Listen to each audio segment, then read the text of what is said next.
Fellow Ghanaians, good evening. Today is the 15th time since the virus came to our country some 5 months ago that I've come to provide you with the status of our coordinated efforts to defeat COVID-19. I must thank you again for welcoming me into your homes. And I must repeat how proud I am to be your president in these difficult times. I appeal to all of us to continue in our individual and collective efforts to help contain the spread of the virus in our country. We've been through several phases of the fight against the pandemic. We've put in place restrictions to our everyday lives, indeed, some of which still remain, and we've gradually moved to restoring normalcy in some aspects of our lives. Over the last few weeks, the cap on the number of persons going to church and mosque has been lifted, albeit with strict social distancing. Our final year students in university, senior and junior high schools have returned to school to write their final examinations. And the Electoral Commission has just completed the successful compilation of a voters' register ahead of the conduct of the 2020 general elections in December. On behalf of the people of Ghana, I congratulate warmly the chairperson of the Electoral Commission, Mrs. Jean Mensah, her two deputies, Dr. Eric Asare Bosman and Mr. Samuel Tete, and the entire Commission for the efficient, safe, transparent nature of the registration exercise, where for the first time in our nation's history, Ghanaians were provided with daily updates of the numbers of eligible voters registered, together with specific age, gender, regional breakdowns, and breakdowns of identity documents. All eligible voters were given the unfettered opportunity to register, a process that was fully embraced by the mass of the citizenry. Of course, there were genuine and understandable concerns about conducting such a complex exercise involving millions of citizens at this time. But at the end of the day, Ghanaians did their civic duty by going out to register, having found that the process was overwhelmingly orderly, peaceful, and safe.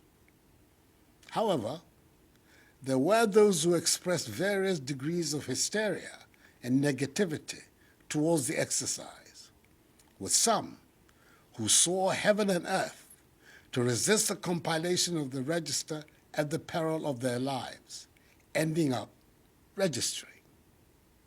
There were also those who offered delicate personal sacrifices in the event of the register, again ending up registering.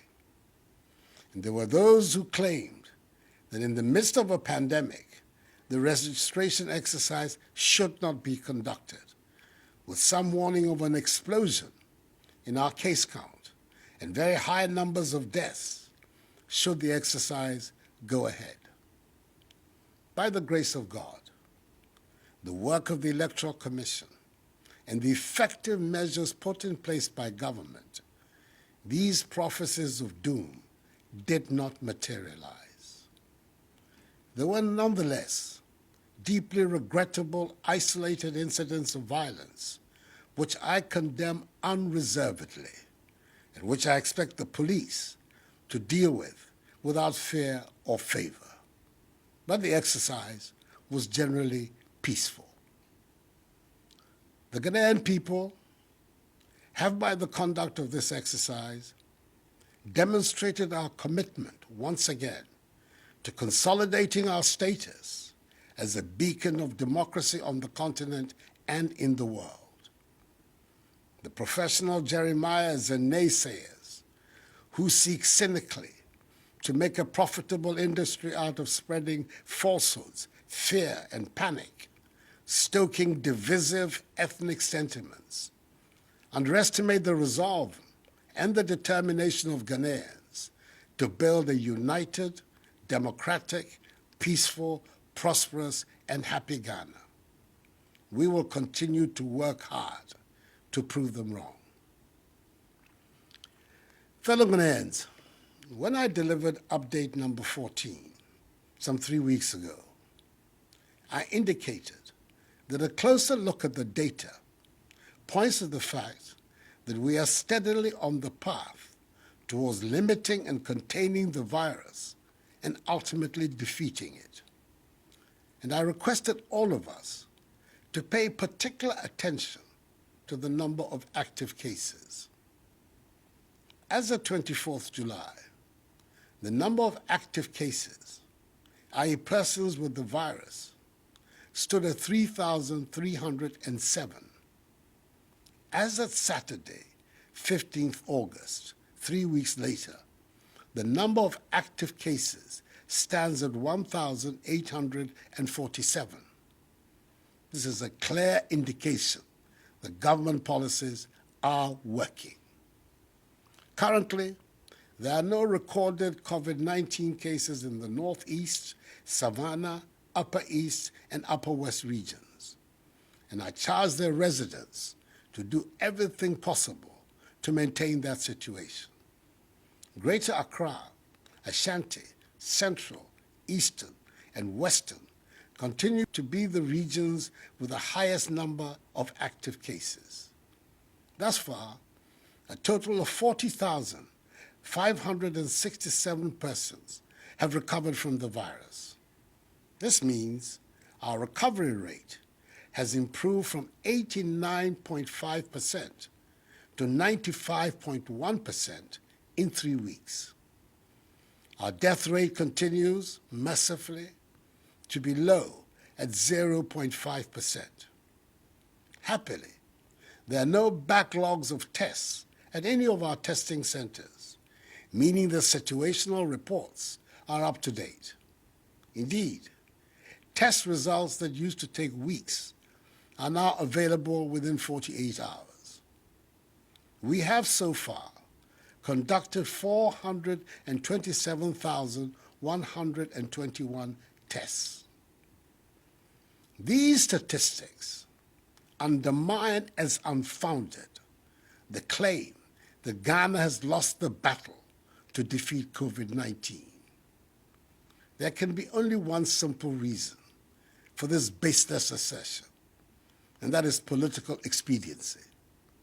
But as I have said before, do not begrudge those who make such statements. They need to make them to continue to try to stay relevant. Our health workers will forever be in our debt for the dedication they have put in to ensure these impressive statistics. We can help them even further by continuing to adhere to the social distancing and hygiene protocols we have instituted to stem the tide of infections. I've been encouraged by the results of a recent survey conducted by the Ghana Health Service into the use of face masks at selected locations in Accra in the month of August. It revealed that the overall intention to use face masks at the sites surveyed was very high, with 82% of persons surveyed possessing a mask. I believe we can do even more and better and reach 100%. However, the same survey demonstrated that only 44.3% of those who have the mask use them correctly. I urge each and every one of us to wear our masks and do so correctly anytime we leave our homes. It is the new normal requirement of our daily existence until the virus disappears. Our phased approach towards returning our lives to normal through the strategic, controlled, progressive, and safe easing of restrictions will thus continue. Most final year university students have already completed their examinations, and by 18 September, SHS3 and JHS3 students would have finished their respective final examinations of WACC and BECE. As a result of reports I have recently received that some final year JHS students were going hungry in complying with COVID-19 protocols, I've just instructed the Minister for Gender, Children and Social Protection to begin preparations to ensure that as from 24th August up to 18 September, all 584,000 final year JHS students and 146,000 staff, both in public and private schools, be given one hot meal a day. This is to ensure full observance of the COVID-19 safety protocols. Through online learning portals, almost all continuing students in our universities have completed their studies for the academic year. The exceptions are the University of Cape Coast, the University of Health and Allied Sciences, technical universities, and some other colleges. After extensive stakeholder consultations, the decision has been taken for continuing students in these tertiary institutions to return to school on 24th August to finish their academic year. Just as was done for final year students who returned to school, government through the Ministry of Education and the Ghana Education Service will ensure that all these tertiary institutions are disinfected. Universities will be equipped with the necessary personal protective equipment, and those with their own hospitals and clinics will have isolation centers to deal with any positive cases. All other institutions without their own clinics and hospitals will be mapped to health facilities. There will be no mass gatherings and no sporting activities. Religious activities under the new protocols will be permitted. Social distancing and the wearing of face masks must become the norm on campus. The Ministry of Education continues to engage the Ghana Education Service and all relevant stakeholders to conclude discussions on the modalities surrounding the opening of our pre-tertiary schools. I will communicate in due course the decisions that will be reached from these consultations. You can be rest assured that I'll always take into prime consideration the safety and well-being of our children, teachers, and non-teaching staff in the decisions that will be taken, because I'm determined to ensure that the education of our children is not unduly disturbed by this pandemic. I know many still ask whether our borders, especially our international airport, Kotoka International Airport, will be open. Under my instructions, the Ministry of Aviation, the Ghana Civil Aviation Authority, and the Ghana Airports Company Limited have been working with the Ministry of Health and its agencies to ascertain our readiness to reopen our airport. I want to ensure that we are in a position to test every single passenger that arrives in the country to avoid the spread of the virus. The outcome of that exercise will show us the way and determine when we can reopen our border by air. I'm hoping that by God's grace, we'll be ready to do so by the 1st of September. Until further notice, our borders by air, land, and sea remain closed to human traffic.